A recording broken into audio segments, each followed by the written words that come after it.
Okay, so here today we are going to see infrared spectroscopy, which is also important point from your spectroscopic part. See your UV, ultraviolet spectroscopy, then your infrared spectroscopy, nuclear magnetic resonance, that is NMR, and then CMR, carbon magnetic resonance, then mass spectroscopy. These are the four chapters from spectroscopic part. Those are very important for your GPAT as well as NIPER and any other kind of exams. These chapters consistently they are asking the question from these. So particularly UV is important, IR is important, NMR is important, and mass spectrum is important. Out of that, we are going to see today infrared spectroscopy. So let's start with this. I'm not going to teach you, I'm not going to take this chapter in the details, but whatever is important for GPAT, and I will also try to explain you little bit basic things also. ये जो chapter मैं बोलने वाला हूँ ये in between रहेगा, जैसे आपका कॉलेज का लेक्चर होता है in between like that and GPAT का लेक्चर इन बिटवीन दैट, तो दोनों टाइप में आपको बोलूंगा इसका. So first of all, what is infrared spectroscopy? So infrared spectroscopy is nothing but it is a technique of analysis or technique of spectroscopy in which a compound under investigation or a compound or chemical substance remarkably causes a selective absorption in the IR range, or in this technique there is a absorption of IR infrared rays by a compound, and compound will undergo its vibrational compound will undergo its vibrational frequencies. After absorbing the infrared radiation, a compound under investigation or a compound under analysis will show molecular vibrations. Okay, every compound has its own fundamental frequency of fundamental vibration. हर एक molecule जो होता है, जैसे आपका carbon dioxide हो गया या water water हो गया, वाटर H2O हो गया, कार्बन डाइऑक्साइड CO2 हो गया, ठीक है, Cl2 हो गया, जैसे ये जो भी डाई एटॉमिक मॉलिक्यूल होते हैं. सो एवरी मॉलिक्यूल और एनी अदर कंपाउंड, जैसे आपका ड्रग्स हो गए जो पैरासिटामोल एस्पिरिन हो गए वैनिलिन हो गए, तो every molecule has its own fundamental frequency of vibration, कि उसका खुद का एक फंडामेंटल फ्रीक्वेंसी होता है वाइब्रेशन का, कि वो फ्रीक्वेंसी अगर आ गया तो उसके जो एटम्स है वो वाइब्रेट होने चालू हो जाएंगे. सो fundamental frequency of fundamental vibration, every molecule has its own frequency of fundamental vibration, ये याद रखो. Now what happens in the IR spectroscopy when a incident radiation or incident IR radiations, when they are fall on the your compound, and if that incident radiation matches the frequency of your natural frequency of your compound, natural frequency of vibration of your compound, then that compound will absorb the radiation and it will undergo a molecular vibration by absorbing the IR radiation. तो आपके molecule में एक natural और fundamental frequency होता है उसका vibration का, और वो फ्रीक्वेंसी, ठीक है, वो तो नेचुरल है, लेकिन जब आईआर रेडिएशन उसके ऊपर गिरता है, तो आईआर रेडिएशन जब उसके ऊपर फॉल होता है तो क्या होता है कि आईआर रेडिएशन जब उस फ्रीक्वेंसी से मैच करता है, जो इंसिडेंट बीम मतलब जो आपका आईआर रेडिएशन आ रहा है फॉल हो रहा है उसका फ्रीक्वेंसी और आपका fundamental molecular vibration frequency of molecule, when they matches each other, there is an absorption of IR radiation by the molecule, and then molecule will undergo various molecular vibrations, and this absorbed radiation is recorded in case of IR spectroscopy. So what is IR spectroscopy? It is a technique of spectroscopy in which chemical substance remarkably causes selective absorption in the infrared region. Okay, so infrared region कितना होता है वो अपन देखेंगे 2.5 to 25 micron, ठीक है, देखेंगे अपन. After absorption after the absorption of IR radiation, molecule vibrates at many rates of vibrations, giving rise to a close packed band. So whatever is the definition of IR spectroscopy I have explained to you. Okay, so in this technique the molecule or chemical substance remarkably absorb the radiations of light in the infrared region. After absorption, the molecule will undergo its many rates of vibrational and rotational vibration and rotational phenomena, and then the absorbed radiation is recorded as a packed absorption band, which is known as the infrared spectrum. Okay, so that is the basic definition of infrared spectroscopy. Now, IR spectroscopy is also known as, this is important, infrared spectroscopy is known as also known as vibrational and rotational spectroscopy. ये line याद रखो, it is very important. Infrared spectroscopy is also known as vibrational and rotational spectroscopy. So mainly it is a vibrational type of spectroscopy, but if you use a far IR radiation, if you use a far IR radiation, then sometimes there is a rotation of atomic molecule in the compound also. So that's why it is known as a vibrational as well as rotational spectroscopy. Now, the spectrum principally responds to the characteristic functional group and band in the chemical substance. Okay, means the spectrum, what kind of idea IR spectroscopy give you regarding your molecule under investigation. So IR spectroscopy will give you idea about the functional groups present in the compound. ठीक है, जैसे आपका aspirin में कौन से functional group है, आपके aspirin में आपका आएगा एसिटिल ग्रुप, ठीक है, एसिटिल ग्रुप और हाइड्रोक्सिल ग्रुप, ठीक है। सो दो मेन ग्रुप हो गए, तीसरा ग्रुप होगा आपका बेंजीन रिंग, ठीक है। So this IR spectroscopy will give you idea about the functional groups present in the molecule. ये याद रखो, दो पॉइंट इंपॉर्टेंट है।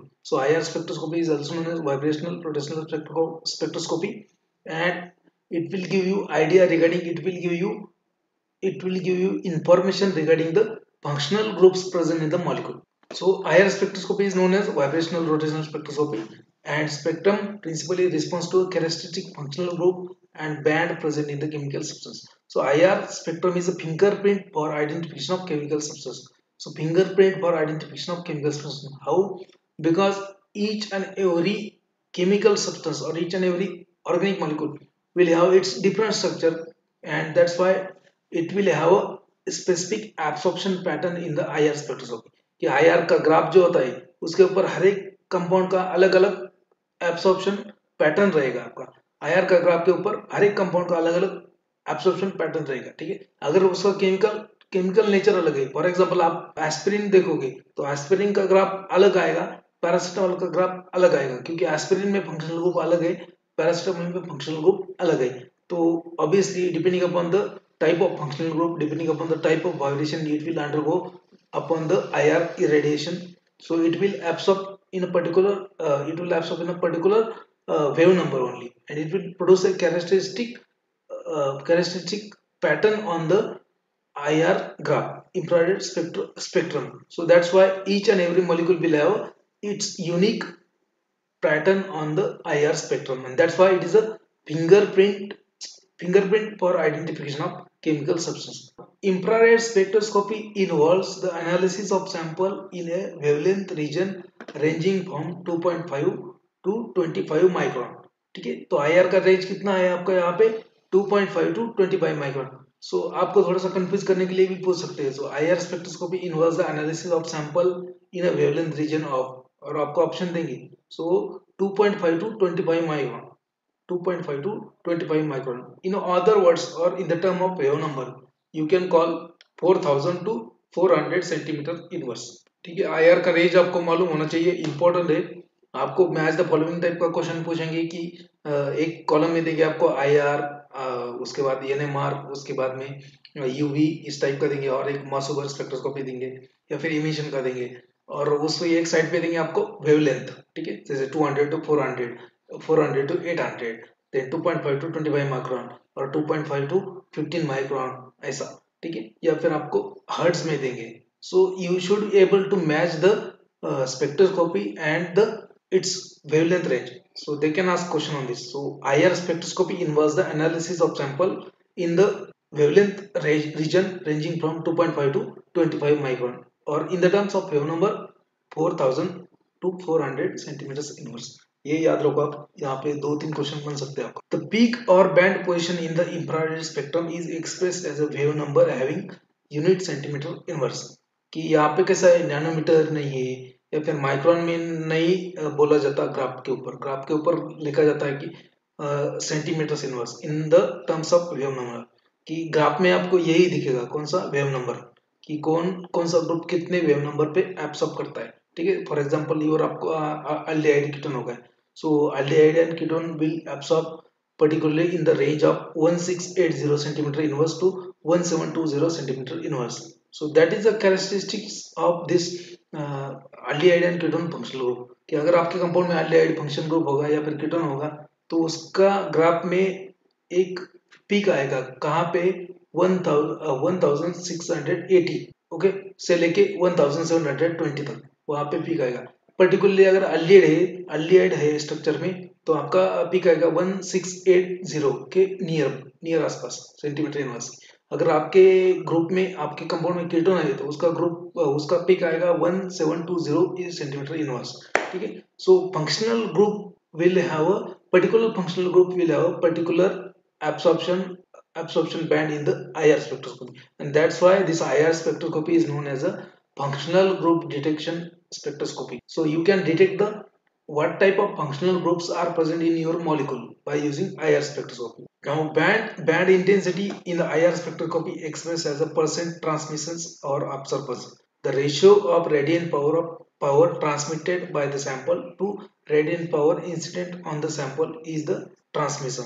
मीन्स जैसे आपका यूवी स्पेक्ट्रम में होता है कि आप क्या करते हैं, यूवी स्पेक्ट्रम में आपका क्या होता है कि एब्सॉर्प्शन होता है, मतलब वहां पे ग्राफ पे भी देखता है कि एब्सॉर्प्शन कितना absorption lambda max maximum absorption आता है particular wavelength, that is the lambda max. Okay, so absorption दिखाते हैं जैसे यूवी का ग्राफ होता है, तो यहाँ पे जो आईआर का ग्राफ होता है इंफ्रारेड स्पेक्ट्रम का, तो इसके ऊपर एब्सॉर्प्शन नहीं दिखाते, होता तो एब्सॉर्प्शन नहीं, लेकिन एब्सॉर्प्शन नहीं दिखाते यहाँ पे परसेंट ट्रांसमिशन दिखा, तो इसकी वजह से क्या होता है उसका ग्राफ नीचे आता है।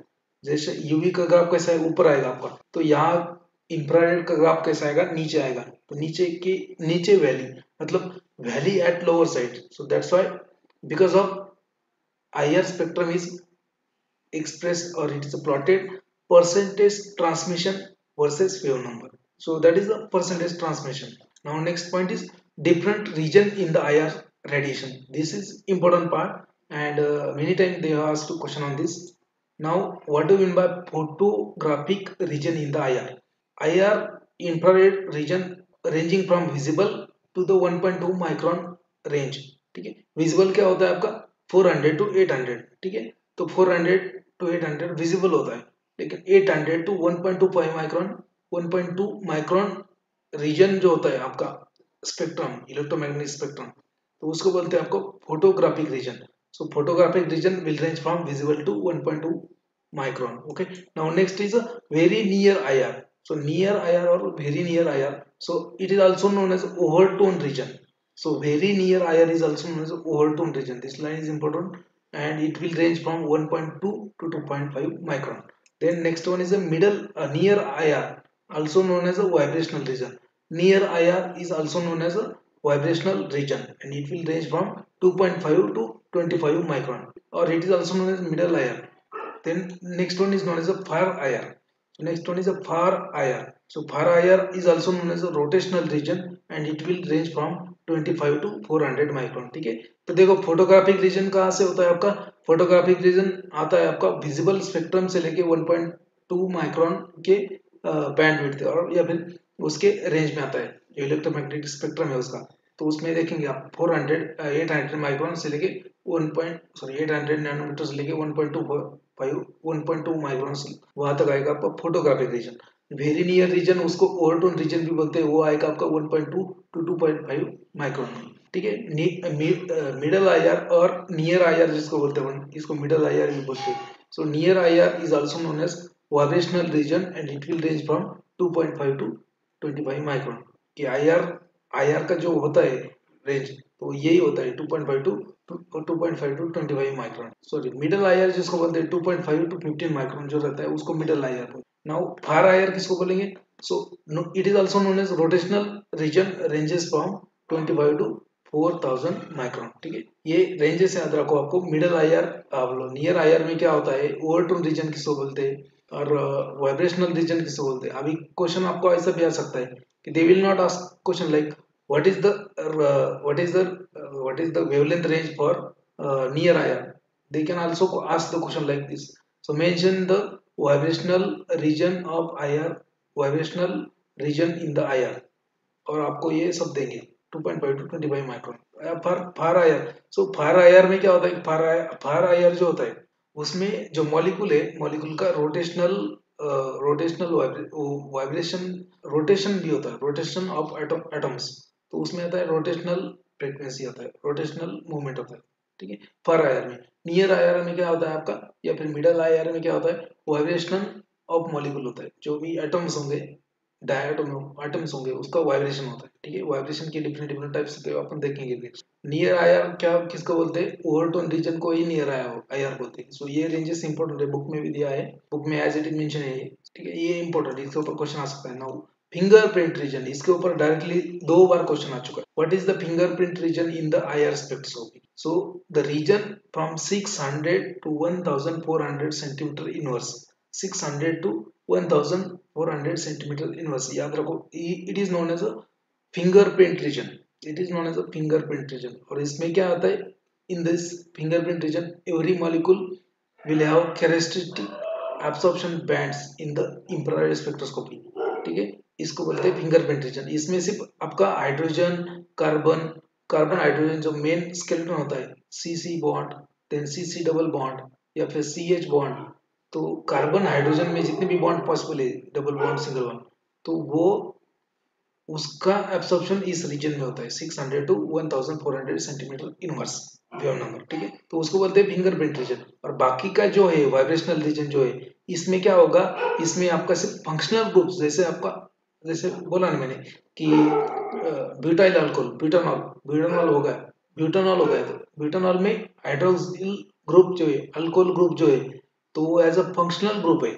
और बाकी जो है ब्यूटाइल स्केलेटन, तो ब्यूटाइल स्केलेटन क्या है, वो उसका सब फिंगरप्रिंट रीजन में पिक आ जाएगा, और हाइड्रोक्सिल ग्रुप का इस रेंज में आ जाएगा, ठीक है। The wave number less than 1250, 1250, wave number less than 1250 generally associated with the complex vibrational and rotational energy changes of the molecule as whole, which are caused by bending vibration and resulting from the stretching vibration of carbon carbon, carbon oxygen and carbon nitrogen.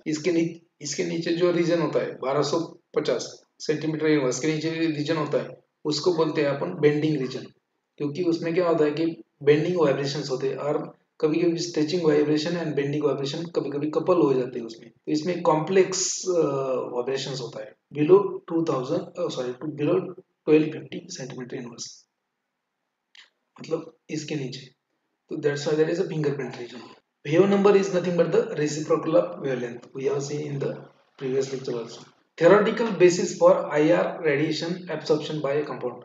कि कौन सा भी compound IR radiation कब absorb होगा, उसके पीछे background क्या होना चाहिए, ठीक है। ऐसा नहीं कि कोई भी मॉलिक्यूल एब्सॉर्ब करता है, ऐसा नहीं है।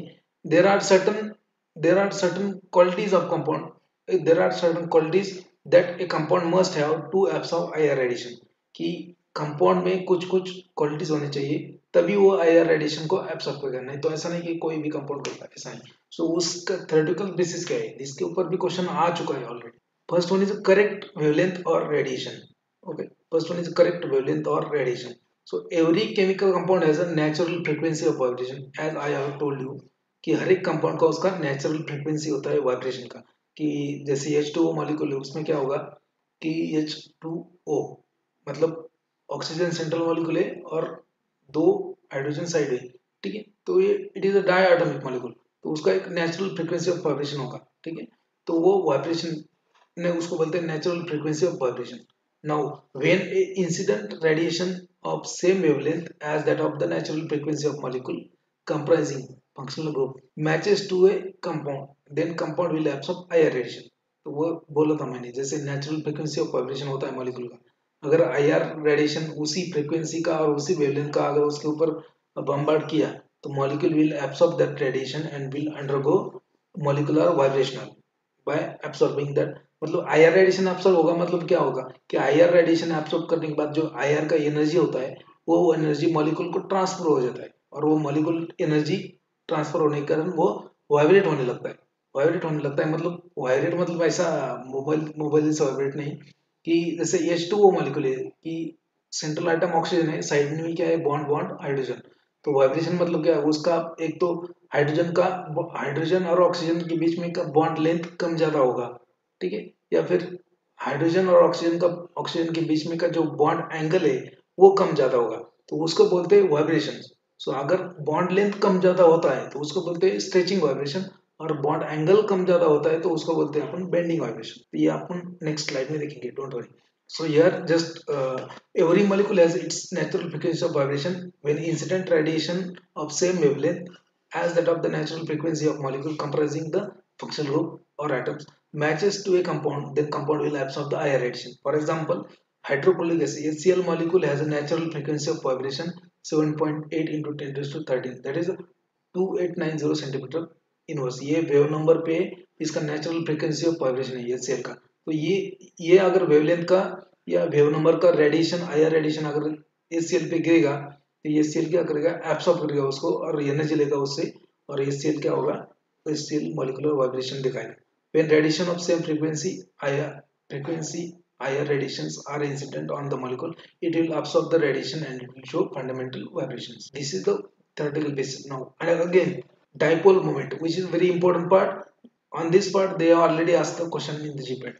Okay, so molecule will absorb the higher radiation when its absorption causes changes in the dipole moment, or a compound which has a dipole moment only can absorb the higher radiation. मतलब यहाँ पे क्या है कि अगर किसी compound को higher radiation absorb होना है तो उस कंपाउंड में डाइपोल मूवमेंट होना जरूरी है। ठीक है, डाइपोल मूवमेंट क्या है, dipole movement is nothing but if a compound having slight positive और slight negative charge both, then it is having dipole movement. So a compound must have a dipole movement for a IR active. ये question as it is GPAT में आया था, तो याद रखो कि IR infrared spectrum infrared radiation absorb करने के लिए मॉलिक्यूल में क्या होना जरूरी है, आपका उसका नेचुरल फ्रीक्वेंसी ऑफ वाइब्रेशन होना जरूरी है, और दूसरा क्या है, उसमें डाइपोल मूवमेंट होना जरूरी है। Okay, so molecule will absorb IR radiation when it's absorption causes changes in the dipole movement, और a compound having dipole moment only that is active in IR. Okay, so electric dipole or dipole moment is nothing but there is a slight negative or slight positive charge in the charge on the compound in the molecule. ठीक है, so now next part. So symmetric molecule cannot absorb IR radiation. Symmetry जैसे molecular symmetry होता है, जैसे carbon sorry ethylene CH2 double bond CH2, इसमें क्या है, symmetry है। ठीक है, इसमें सिमेट्री है तो ये मॉलिक्यूल आईआर को एब्सॉर्ब नहीं करेगा। So symmetric molecule can not absorb IR radiation because there will not have any dipole moment when there is no, है ना, इसमें अगर इसमें क्या है, डाइपोल मोमेंट नहीं है ना। ठीक है, ये सिमेट्रिक मॉलिक्यूल है, इसमें डाइपोल मोमेंट नहीं है, that's why this compound is IR inactive, ये एब्सॉर्ब नहीं करेगा। बट अगर आपने इसके ऊपर कोई सब्स्टिट्यूशन डाल दिया, so if you try to if you if you bromination if you do bromination of this compound, or if you do chlorination of this compound, then this compound will become asymmetric. अभी ये compound क्या है, ethylene, ये symmetric है। ठीक है, इसके ऊपर अगर आपने क्लोरिनेशन किया या फिर ब्रोमिनेशन किया तो क्या होगा कि एक जो इथेन यहाँ पे CH2 है, एक की जगह हाइड्रोजन निकल जाएगा और यहाँ पे क्लोरीन ब्रोमीन आ जाएगा, so that symmetric molecule will become asymmetric and now it is IR active. ठीक है, so when there is a substitution like bromination or chlorination, it will become asymmetric and now it can absorb the IR radiation. For example, CH2 double bond CHBr, इसका bromination करेंगे, compound as it is inactive IR, but उसका अगर bromination करेंगे तो उसका क्या होगा कि ये मॉलिक्यूल का सिमेट्री डिस्टर्ब हो जाएगा और ये बन जाएगा असिमेट्रिक, और असिमेट्रिक मॉलिक्यूल एब्सॉर्ब करता है रेडिएशन IR रेडिएशन, लेकिन सिमेट्रिक मॉलिक्यूल नहीं करता, याद रखो। Symmetrical diatomic molecule like oxygen, nitrogen, O2 N2, ठीक है, सिमेट्रिकल मॉलिक्यूल है लेकिन डायटोमिक मॉलिक्यूल है, so they will not at all absorb the IR radiation. So ये इसके बारे में भी डायरेक्ट क्वेश्चन आया था, ऑक्सीजन O2 N2 और Cl2 और Br2, so symmetrical diatomic molecule will not absorb the IR radiation. Then theoretical basis for IR spectroscopy, that is a Hooke's law. याद रखो इसके ऊपर नाइपर में डायरेक्ट क्वेश्चन आता है, so Hooke's law is related with one of the following spectroscopy, और option आएंगे आपको UV spectroscopy, IR, NMR, MAS. So Hooke's law is related with the आपका IR spectroscopy. So Hooke's law क्या होता है, ठीक है, इसके बारे में वो आप बाद में पढ़ लेना Hooke's law क्या है, बट इतना याद रखो कि Hooke's law is related with the IR spectroscopy. Okay, उसका थोड़ा सा इंफॉर्मेशन दिया है मैंने यहाँ पे। Molecule with n number of atom, इसमें हुक्स लॉ बोलता है कि it is a degree of freedom, degree of vibrational freedom, degree of vibrational freedom for a molecule depends on the, उसका एक रिलेशनशिप दिया है उसने, तो उसको बोलते हैं Hooke's law. So molecule with n number of atom, if your molecule has n number of atom, so it will have a 3n degree of freedom for vibration, molecular vibration or rotation. Then if your molecule is non-linear, so it will have 3n minus 6 degree of freedom for vibration. Then if your molecule is a linear, then it will have 3 minus 5 degree of freedom for vibrational degree of freedom. तो ये सब hooks ने बोला है. So Hooke's law is related with your IR spectroscopy. याद रखो, detail में नहीं पढ़ना है इसको. डिटेल में पढ़ने IR स्पेक्ट्रोस्कोपी ये पढ़ने के लिए कम से कम मुझे 4 या 5 लेक्चर लग जाएंगे. ये चैप्टर बहुत ही बड़ा है, बहुत ही इंटरेस्टिंग होता है. तो IR का ग्राफ कैसे मिलेगा आपको, ये इस तरीके से कुछ IR का ग्राफ दिखता है आपको. यहाँ पे देखो y एक्सिस पे लिखा है परसेंट ट्रांसमिशन, परसेंट ट्रांसमिटेंस, ठीक है, परसेंट ट्रांसमिटेंस. और यहाँ पे एक्स एक्सिस क्या है, वेव नंबर, ठीक है. अब देखो यहाँ पे वेव नंबर सेंटीमीटर इनवर्स में, यहाँ पे ट्रांसमिशन. तो आपका ये मॉलिक्यूल है कौन सा, vanillin. It is a molecule of vanillin. तो इसके उसका molecule vanillin, carbon carbon tetrachloride में सॉल्यूशन में उसका सॉल्यूशन बनाते हैं वेनिलिन का, और उसका IR निकला है ये. तो IR उसका ऐसा है. तो अभी ये जो रीजन है, from 600 centimetre inverse two 1400 centimetre inverse, यहाँ तक, यहाँ से लेके 600, यहाँ से लेके तकरीबन यहाँ तक. So it is known as a fingerprint region. ये जो रीजन है, it is known as a fingerprint region. It is known as a fingerprint region. और रीजन फ्रॉम दिस 1500 टू 4000, ये जो रीजन है इसको बोलते हैं फंक्शनल ग्रुप रीजन. ठीक है, इसको बोलते हैं functional group region. Functional group region ये है आपका फिंगरप्रिंट रीजन इधर का, फ्रॉम 600 टू 1400 सेंटीमीटर बोलते हैं फिंगरप्रिंट रीजन. यहाँ पे जो है वो फंक्शनल ग्रुप रीजन. अभी ये फिंगरप्रिंट रीजन में क्या मिलेगा आपको, जो कार्बन हाइड्रोजन है, जैसे डबल रिंग है, ये पूरा रिंग का जो है, इसका जो कार्बन हाइड्रोजन का ये है, उसका जो स्ट्रेचिंग बेंडिंग वाइब्रेशन है, तो ये सब फिंगरप्रिंट रीजन में मिलेगा आपको. अभी जो ग्रुप से आपका, जैसे OH ग्रुप हो गया आपका, ये है ना, ये OH ग्रुप हो गया है ना, और ये अल्डिहाइड ग्रुप हो गया है ना, और ये इधर एक मिथॉक्सी ग्रुप है. ठीक है, ये मिथॉक्सी ग्रुप हो गया. तो ये तीनों का वाइब्रेशन और वाइब्रेशनल फ्रीक्वेंसी आएगा आपको यहाँ पे फंक्शनल ग्रुप रीजन में. ठीक है, तो देखो हाइड्रोक्सिल ग्रुप जो है, हाइड्रोक्सिल ग्रुप का आता है आपका पीक यहाँ पे, तकरीबन ये जो पीक है आपका ये, ओके. सो ये जो लंबा पीक है, it is near about 3300 centimetre inverse. ठीक है, ये it is a peak of, it is known as a hydroxyl stretch. ये हाइड्रोक्सिल स्ट्रेच आता है यहाँ पे. अभी ये जो अल्डिहाइड है आपका, ये अल्डिहाइड, उसका कहाँ पे आएगा स्टेज, ये देखो यहाँ पे आएगा तकरीबन, ये जो है यहाँ पे, ये जो पीक है आपका, ये it is peak of 1680 centimetre inverse. 1680 centimetre inverse. This stage is because of this aldehydic stage. It is known as aldehydic stage. ठीक है, और अल्डिहाइड में अल्डिहाइड का एक स्पेसिफिक फीचर होता है कि उसको 1680 के सेंटीमीटर इनवर्स पे स्टेज आता है, लेकिन उसके साथ में ही यहाँ पे भी एक स्टेज आता है, ये रीजन है, उसको बोलते हैं फर्मी रेजोनेंस. वो आप बाद में देखेंगे. तो ये दोनों, और मिथॉक्सी, ये जो OCH3 ग्रुप है, COCH3, उसका भी पीक नियर अबाउट 1500 सेंटीमीटर के इस आसपास आ जाएगा. तो it is just a example, it is just a example to demonstrate the what is IR spectrum. Now will see the next point. तो ये ग्राफ आपको समझ में आया होगा. ठीक है, ऐसा ग्राफ आपको IR का मिल जाएगा. ठीक है, now next. So fundamental vibrations of molecule. ठीक है, मॉलिक्यूल में वाइब्रेशंस कितने टाइप के होते हैं, उसके ऊपर भी कभी कभी क्वेश्चन आ जाता है. So molecules are made up of atoms. आपको मालूम है जो भी मॉलिक्यूल है आपका एटम से बनते हैं. So atoms are linked together by chemical bond in the molecule. The movement of atom and chemical bonds like a spring and ball. You can correlate the movement of your atom in the molecule like a spring and ball. ठीक है, आप देखो यहाँ पे मान लीजिए कि ये स्प्रिंग है. ठीक है, ये स्प्रिंग है और ये एक एटम है, ये एक एटम है आपका. ठीक है, सो यहाँ पे मान लीजिए कि दो एटम है.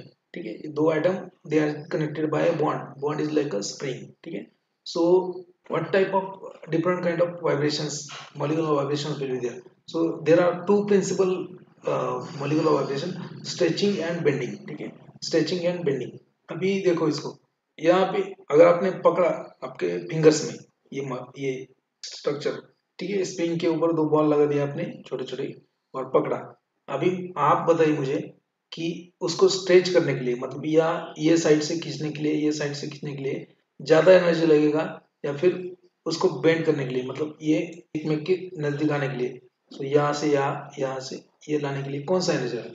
सो आपको लगेगा एनर्जी ज्यादा स्ट्रेच करने के लिए। So stretching vibrations will require more energy as compare to the bending vibration. याद रखो, stretching vibration will always require higher energy as compared to the bending vibration, and that's why stretching vibration will appear to the higher wave number।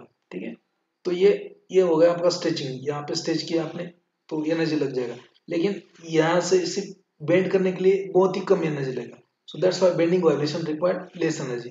ये आपका इस type का stretching होता है उसका। तो स्ट्रेचिंग के भी डिफरेंट डिफरेंट टाइप होते हैं, symmetric stretching, asymmetric stretching. Bending के भी डिफरेंट टाइप होते हैं, बेंडिंग के भी 4 टाइप्स होते हैं, तो will see. So two fundamental vibrations are involved in the molecule after absorption of IR radiation। Molecule IR radiation absorb होने के बाद क्या क्या होगा उसमें? सो आइदर उसमें स्ट्रेचिंग होगा। So first is a fundamental vibration is a stretching vibrations. So change in the bond length, याद रखो ये लाइन इंपॉर्टेंट है, change in the bond length increase और decrease. Change in the bond length is involved in the stretching vibration। Okay, so two types of stretching are there, symmetric stretching and asymmetric stretching। Stretching usually requires more energy than bending vibration and in turns require large wave number। Stretching में क्या होता है कि आपको molecule stretch करना है, और bending में क्या है कि आपको सिर्फ बेंड करना है। बेंडिंग बीच में स्प्रिंग है, बेंडिंग के लिए क्या होना है आपको, एनर्जी कम लगेगा, स्ट्रेचिंग के लिए क्या होगा, एनर्जी ज्यादा लगेगी। So stretching vibration will require higher energy as compare to the bending vibration. Okay, and stretching vibration are further divided into two types, symmetric stretching and non symmetric stretching. So will see it about bending vibration। Now second is a bending vibration। Bending vibration means deformation, it is known as deformation, or this bending vibration involves change in the bond angle। इसमें क्या होगा, bond angle change होगा। जैसे आपका एक straight molecule है ना, आप स्ट्रेच कर रहे हो तो इसमें कोई बॉन्ड एंगल नहीं चेंज हो रहा है, यहाँ पे क्या हो रहा है, बॉन्ड लेंथ चेंज हो रहा है। ठीक है, आप उसको बेंड करेंगे नीचे तो उसमें जो 180 का एंगल है वो क्या होगा, चेंज होगा, वो तकरीबन तकरीबन कम हो जाएगा। ठीक है, तो उसमें क्या होता है, बॉन्ड एंगल चेंज होता है। So bending vibration involves change in the bond angle. Okay, so change in the bond angle is involved in the this type of vibration, and they are further divided into 4 types। First one is a twisting, rocking, then wagging and scissoring। ठीक है, so bending vibration कितने type के, 4 type के, twisting, rocking, wagging, scissoring। इसके बारे में देखेंगे। These are the two fundamental vibrations। so उसमें और एक भी होता है overtone। so this is term when there is a multiple vibrational phenomena involved। मतलब स्ट्रेचिंग बेंडिंग वाइब्रेशन हो रहा है, बहुत ही स्ट्रेचिंग ज्यादा हो रहा है, बेंडिंग हो रहा है, और वो अगर मिक्स हो गए तो उसको बोलेंगे overtone. Okay, so there are two fundamental vibrations of molecule, stretching and bending. Stretching are two type, symmetric, asymmetric. Bending are 4 types, that is twisting, rocking, wagging and scissoring. Overtone means complex phenomena और complex of your stretching and bending. ठीक है, so these are the molecular vibrations of the molecule। When IR radiation, molecule will absorb IR radiation, it will undergo this kind of molecular vibration। IR spectrum bands are spread over wide range of frequency, and it may happen that energy of overtone level chances to coincide with the fundamental mode of vibration। This type of vibration may be coupled and takes place in case of coupled pendulum, and this type of resonance is known as Fermi resonance. इसमें क्या होता है कि overtone में क्या होता है जो आईआर का स्पेक्ट्रम है वो डिफरेंट डिफरेंट रेंज होता है उसका स्पेक्ट्रम और बैंड जो है डिफरेंट डिफरेंट फ्रीक्वेंसी पे होता है। ठीक है, इसमें क्या होता है कि energy of overtone level chances to coincide with the fundamental modes of different vibration. तो ओवरटोन रीजन का एनर्जी जो है वो कोइंसाइड होगा आपका फंडामेंटल वाइब्रेशन, कौन सा है, स्ट्रेचिंग बेंडिंग। तो उसमें क्या होता है कि एक रेजोनेंस मिलता है आपको, उसको बोलते हैं फर्मी रेजोनेंस। उसको क्या बोलते हैं, फर्मी रेजोनेंस। तो again I will read the IR spectrum band, the spread The higher spectrum bands are spread over a wide range of frequencies, and it may happen that energy of an overtone level chances to coincide with the fundamental mode of vibration. This type of vibration may be coupled and takes place in case of coupled pendulum, and this type of resonance is known as the Fermi resonance. It was the phenomenon first observed by Enrico Fermi in case of carbon dioxide. Carbon dioxide का molecule जो है CO2, उसमें एक resonance आता है, उसको बोलते हैं फर्मी रेजोनेंस. ओके, सिर्फ कार्बन डाइऑक्साइड के मॉलिक्यूल में नहीं आता, ये अल्डिहाइड में भी आता है. अल्डिहाइड में क्या होता है, C00OH, है ना. तो वहां पे भी फर्मी रेजोनेंस आता है. याद रखो, Fermi resonance is related with the IR spectroscopy. NIPER के लिए इंपॉर्टेंट है. Electronic effect like inductive effect, mesomeric effect also cause shift of the frequency from normal position to the normal position of compound under investigation. कि अगर आपके compound में अगर inductive effect आ गया, मेसमेरिक effect आ गया ड्यू टू सॉल्वेंट, ठीक है, या फिर due to other factors, so then it can cause shift of absorption in the higher region to the from normal position to another position. Shifting होता है आप जैसे यूवी में होता है ना, shifting of wavelength to the longer wavelength upon addition of auxochrome upon addition of conjugation, और shifting of wavelength to the shorter wavelength, that is a blue shift. Orthochromic shift देखा है ना अपन ने, red shift, blue shift, hypochromic shift, hypsochromic shift वगैरह. तो उसमें उस type का इसमें भी होता है, लेकिन ज्यादा नहीं है. इसको बोलते हैं if there is a mesomeric effect or inductive effect, it may change the position of absorption band of IR spectrum normally. We'll see the next. Are you getting or not? Hydrogen bonding give rise to downward frequency shift in the compound. Stronger the hydrogen bonding, greater will be the absorption shift towards the lower wave number from the normal value. जैसे आपका compound में hydrogen bonding होता है ना, तो hydrogen bonding भी क्या करता है कि डाउनवर्ड शिफ्ट करता है फ्रीक्वेंसी को. ज्यादा हाइड्रोजन बॉन्डिंग हो तो ज्यादा डाउनवर्ड शिफ्ट होगा. Next is will see the vibrations of carbon dioxide. ठीक है, कार्बन डाइऑक्साइड मॉलिक्यूल है आपका, ये हो गया आपका बीच में कार्बन ए डॉट, और जो साइड में है ये ऑक्सीजन बड़ा वाला. ठीक है, तो उसमें क्या होता है कि what is symmetric stretching, asymmetric stretching and bending. ठीक है, ये तीन दिखाता हूँ मैं आपको. सिमेट्रिक आपका ये नॉर्मल मॉलिक्यूल है, कौन सा, ये बीच वाला जहाँ पे माउस है मेरा, वो नॉर्मल मॉलिक्यूल है CO2. ठीक है, कार्बन डाइऑक्साइड. अभी क्या हो रहा है, स्ट्रेचिंग मतलब क्या कि ये जो स्ट्रेचिंग मतलब क्या है, इसको नीचे खींचो आप तो आपको स्ट्रक्चर मिलेगा. ये इसको भी नीचे ऊपर खींचो आपको. स्ट्रेचिंग मतलब change in the bond length. Again आप याद रखो, change in the bond length. और अगर ये दोनों एक साथ होते हैं, दोनों मॉलिक्यूल, दोनों भी एटम जो है वो एक साथ स्ट्रेच होते हैं और सेम लेंथ पे स्ट्रेच होते हैं, तो उसको बोलते हैं सिमेट्रिक स्ट्रेचिंग. देखो यहाँ पे भी ये इसके बाद ये जो है स्ट्रेचिंग, ये दोनों जो ऑक्सीजन मॉलिक्यूल्स है, ठीक है, वो सेम, उसका बॉन्ड लेंथ बड़ा है लेकिन सेम है. ठीक है, यहाँ पे उससे भी ज्यादा बॉन्ड लेंथ बड़ा है लेकिन दोनों भी सेम बॉन्ड लेंथ में बड़े हैं, उसको बोलेंगे सिमेट्रिक स्ट्रेचिंग. Symmetric stretching. अभी एसिमेट्रिक स्ट्रेचिंग क्या होता है, देखो अभी ये सेंटर में था ना आपका ये कार्बन मॉलिक्यूल और ऑक्सीजन, है ना, तीनों में. अभी क्या होगा इसमें का एक, अभी ये देखो, ये मान लीजिए ये कंपाउंड है आपका कार्बन, कार्बन डाइऑक्साइड, ये कार्बन, ये ऑक्सीजन. अभी क्या हो रहा है कि इसका ये जो नीचे वाला है वो नीचे वाला खींच रहा है, मतलब स्ट्रेचिंग हो रहा है सिर्फ एक ऑक्सीजन आइटम का, दूसरे ऑक्सीजन आइटम का नहीं, दूसरे ऑक्सीजन आइटम का नहीं हो रहा है, तो उसको बोलेंगे असिमेट्रिक स्ट्रेचिंग. ठीक है, मान लीजिए कि नीचे वाला नहीं हो रहा है, ऊपर वाला हो रहा है, तो उसको बोलेंगे अर्थ सिमेट्रिक स्ट्रेचिंग. सिमेट्रिक स्ट्रेचिंग में क्या होता है कि दोनों जो एटम्स है, दोनों एटम एक तो बॉन्ड लेंथ उसका बढ़ेगा या कम होगा, दोनों का साथ में. ठीक है, उसको बोलते हैं सिमेट्रिक स्ट्रेचिंग. अगर नॉन सिमेट्रिक है तो उसको कैसे होगा उसका, तो उसमें का एक का ही इधर नीचे वाला स्ट्रेच होगा या एक ही आइटम स्ट्रेच होगा, दूसरा नहीं होगा. ठीक है, उसको बोलेगा asymmetric stretching, asymmetric stretching. Symmetric stretching, asymmetric stretching. Bending, bending में क्या होता है, देखो आपका ये सेंट्रल जो है ये कार्बन डाइऑक्साइड मॉलिक्यूल, ये कार्बन, ये ऑक्सीजन, ये ऑक्सीजन. ठीक है, ये नॉर्मल है बीच वाला. अभी बेंड होने के बाद क्या होगा, ये ऐसा होगा, इधर एक साइड पे बेंड होगा या फिर दूसरी साइड से बेंड होगा. तो जब बेंड होगा तो यहाँ पे जो एंगल है उसका, देखो यहाँ पे स्ट्रेट लाइन है, मतलब 180 का एंगल है. ठीक है, angle between two oxygen molecule and carbon, that is nothing but the 180. अभी इसमें देखो आप क्या होगा, इसमें कम हो गया. Okay, so change in the bond angle involves in the bending vibration. Change in the bond length involves in the stretching vibration. ठीक है, क्लियर। नाउ स्ट्रेचिंग का दो टाइप होता है, सिमेट्रिक असिमेट्रिक। बेंडिंग का चार टाइप होता है। ठीक है, कौन सा होता है वो देखते हैं नेक्स्ट स्लाइड में। स्ट्रेचिंग देखो आप यहाँ पे, स्ट्रेचिंग वाइब्रेशन में भी आइदर सिमेट्रिक और एसिमेट्रिक। सिमेट्रिक मतलब दोनों स्ट्रेच एक साइड से हो रहे हैं। ठीक है, दोनों एक साइड को स्ट्रेच हो रहे हैं, दोनों लॉन्ग दूर जा रहे हैं सेंट्रल मॉलिक्यूल से, या फिर दोनों नजदीक कर रहे हैं। ठीक है, उसको बोलेंगे सिमेट्रिक। अब असिमेट्रिक स्ट्रेचिंग क्या होता है, ये देखो। असिमेट्रिक मतलब ये देखो, ये जो आइटम है ये बाहर जा रहा है, ये आइटम नजदीक आ रहा है, तो उसको बोलेंगे असिमेट्रिक स्ट्रेचिंग। ठीक है, बेंडिंग वाइब्रेशन का क्या होता है, ये देखो नीचे bending vibration. So bending vibration has four types: scissoring, rocking, wagging and twisting. Scissoring क्या होता है, यहाँ पे देखो। सीजरिंग मतलब ये मॉलिक्यूल दूसरी तरफ ऊपर की तरफ खींच रहा है, और ये भी मॉलिक्यूल यहाँ से ऊपर की तरफ खींच रहा है, मतलब क्रॉस में, तो उसको बोलते हैं सीजरिंग। ठीक है, सीजर जैसा।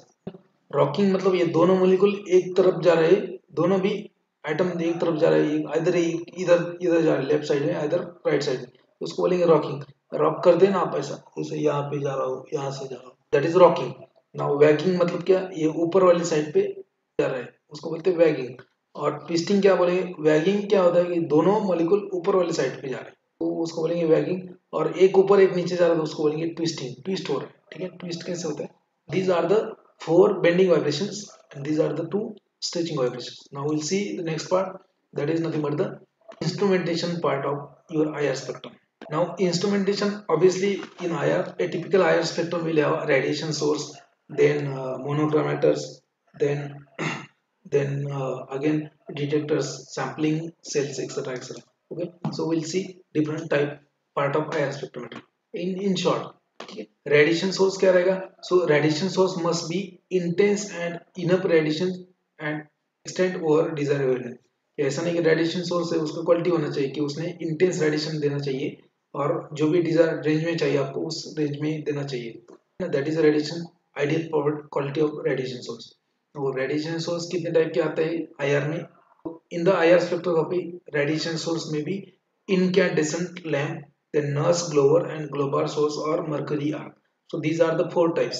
यूवी में क्या थे, हाइड्रोजन डिस्चार्ज लैम्प, उसके बाद ड्यूटेरियम लैम्प वगैरह। ठीक है, तो इसमें क्या है, incandescent lamp, Nernst glower, globar source and mercury arc. उसका एक short one is incandescent lamp. So it is nothing but the ordinary incandescent lamp. Incandescent lamp मतलब क्या होता है कि आपने देखा होगा जीरो बल्ब, जो पुराने जमाने में आता था, 5 रुपए का। ठीक है, तो उसको बोलते हैं incandescent lamp, generally use for IR, and it has a low spectral emissivity, उसका disadvantage. Next Nernst glower. So Nernst glower में क्या होता है, hollow rod of rare earth oxide such as zirconium, thorium, yttrium. इसमें क्या रहेगा, ये metal का रॉड रहेगा, एक छोटा रॉड रहेगा, जिक्रोनियम का, थोरियम का या फिर एट्रियम का, which is heated at temperature 1000 to 1800 degree Celsius. ये रॉड हीट करेंगे, और हीट करने के बाद वो रॉड जो है वो इमिट करेगा, क्या इमिट करेगा, IR radiation. So halo rod of rare earth oxide और zirconium, like zirconium, thorium, yttrium, which is heated around 1000 to 1800 degrees Celsius, which will emit the radiation in the range of 7100 centimeter in hours. ठीक है, ये होता है, ये इसके बारे में ये पूछ सकते हैं। So earth oxide like zirconium, thorium, yttrium, it is a involved, it is a part of which type of radiation source, nurse globe. Next one is global source. So in case of global source, it consists of a rod of sintered silicon carbide, इसमें sintered silicon carbide का rod होगा। ठीक है, वो भी obviously उसको भी heat करना पड़ेगा। Okay, so it consist of rod of sintered silicon carbide 50 mm in the length, and when it is heated to 1300 degree to 1700 degree, so strongly it will emit a radiation in the IR region. ठीक है, यहाँ पे क्या होता है, heat मतलब क्या, energy दे रहे हो आप उसको, तो एक्स्ट्रा एनर्जी दे रहे हो आप उसको। ठीक है, हीट कर रहे हो तो वो एनर्जी लेगा, बट एनर्जी आप देना बंद करोगे तो वो क्या करेगा, वो एनर्जी जो लिया है वो इससे वापस देगा ना आपको, in the form of radiation. ठीक है, सो वो आया radiation. Now this silicon carbide rod is heated 1300 to 1700 degrees Celsius. It will emit the radiation in the 500 5200 centimeter inverse in the range. It is a self-starting. Global source is self-starting. Noise blower is not self-starting. And next source is a mercury arc.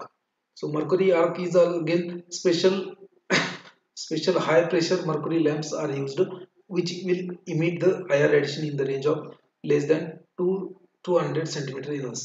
Now monochromators they are used for the conversion of polychromatic light to monochromatic. मतलब जो band रहता है different different wavelength का light का, जैसे IR में क्या जो प्रोड्यूस करेगा सोर्स आपका वो डिफरेंट डिफरेंट आईआर का रेंज में एक बैंड प्रोड्यूस करेगा. वो आपको पूरा बैंड नहीं चाहिए, आपको पर्टिकुलर वेवलेंथ चाहिए. ठीक है, पर्टिकुलर वेव नंबर चाहिए. ठीक है, और पर्टिकुलर रेंज में चाहिए. तो for that there is a filters. So that filters are nothing but the monochromators. Mono means one, chromo means light. So mono, that is a light band of one light only. Okay, so monochromator are used to select a particular wavelength or particular wavelength. So there are two types of monochromator. First one is a prism monochromator. So they are made up of metal halides salt like sodium chloride and potassium bromide and all that. Most commonly sodium chloride is used for the prism monochromator. And it may be either single pass or double pass.